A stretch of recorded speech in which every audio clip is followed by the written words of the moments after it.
There was a time where if you had a big movie out and kids liked it, the animated series was bound to follow.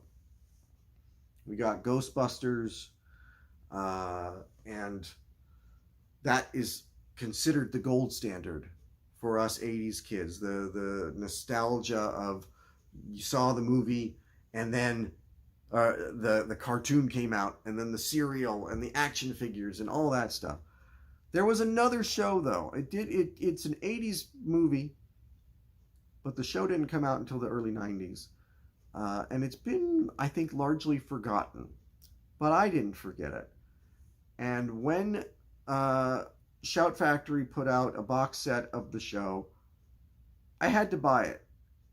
I had to have it. I had to be able to have those moments of reliving being young and eating my snack after school and watching Beetlejuice, the complete animated series here. This was actually produced by Tim Burton. It aired on the Fox network, though it did move to ABC at the end. It was an after school show on the Fox network. It was a Saturday morning cartoon on ABC. This is not really a sequel to the Beetlejuice movie. It's almost a sequel to a Beetlejuice movie we didn't get. The Maitlands aren't in it. There's no mention of them. Lydia, Winona Ryder's character, is in it. Her parents don't know that the house is haunted and don't know that her best friend is the ghost with the most, Beetlejuice. In the show, they're friends. They don't, all the stuff with like Beetlejuice blackmailing her into marrying him and stuff like that. I don't think that ever happened. At least there's no reference to it. There's really no reference to how they met or what those circumstances are, but they are still basically the same characters from the movie. The only thing that they kind of remove from Beetlejuice is the bioexorcist part of it. Although shades of that can be seen. He likes to come to the living world and mess with people. Voice acting of this is great. For a long time when I was a kid, I didn't know that this wasn't Michael Keaton and Winona Ryder. They do a great job of capturing those characters from the movie, but softening them just enough.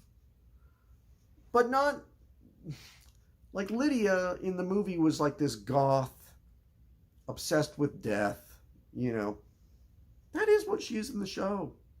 I mean, she likes creepy, spooky things.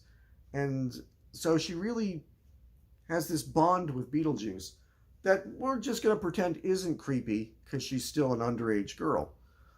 And he's, as in the movie, he was like a pervert. But here he's, again, softened to where he's just kind of a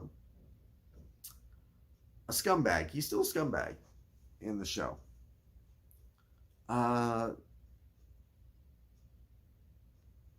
The humor in this goes very much for the gross out. There's a lot of slime and bad smells and stuff like that in it. A lot of eating bugs and all that kind of stuff that the movie played around with, but the movie went much more PG-13 with. The show kind of has a little bit of a potty humor element to it that it's not South Park level. It's something that could slip by the network censors in the early 90s. I'd always hoped that they would make a Beetlejuice sequel and take some cues from the animated series. The animated series gives us the world that Beetlejuice lives in, the Neither world, where he has an apartment and his neighbors are a French skeleton obsessed with working out and a tap dancing spider. and a big hairy monster like out of Looney Tunes. And the Netherworld, it's funny because it's all very, again, like Beetlejuice, the gross out humor and the macabre and everything. But Beetlejuice is the worst thing in it. He's like the thing that everybody simultaneously, he's like a celebrity and a villain. He's notorious in the Netherworld for being a creep, but he's a cuddly creep. He's the kind of creep that in the show, Lydia looks like she's about 13, that a 13-year-old girl could be attracted to, not in a sexual kind of way, but in a goth girl would go, this guy's awesome, I want to hang out with him.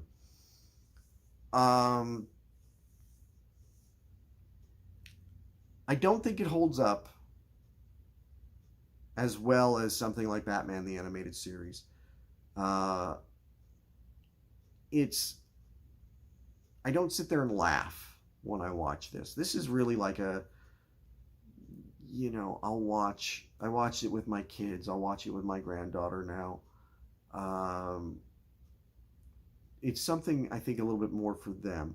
That doesn't mean I can't enjoy it. I do enjoy it when I watch it. It has a very Looney Tunes sense of humor to it, but it never reaches that kind of the heights of a Looney Tunes cartoon. Beetlejuice the Animated Series. I'm going to go ahead and give it 3 out of 5 stars. When I was a kid, I probably would have given it 5 out of 5. But not everything ages gracefully, but this aged gracefully enough to where I may not sit there and get the kind of kick out of it I did when I was a kid, but I can still watch it with a smile on my face.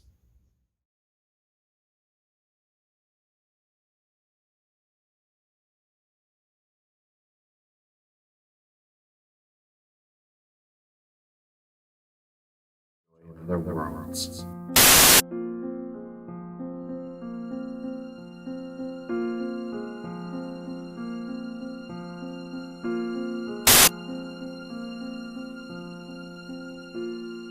Sort of gave myself the challenge of, okay,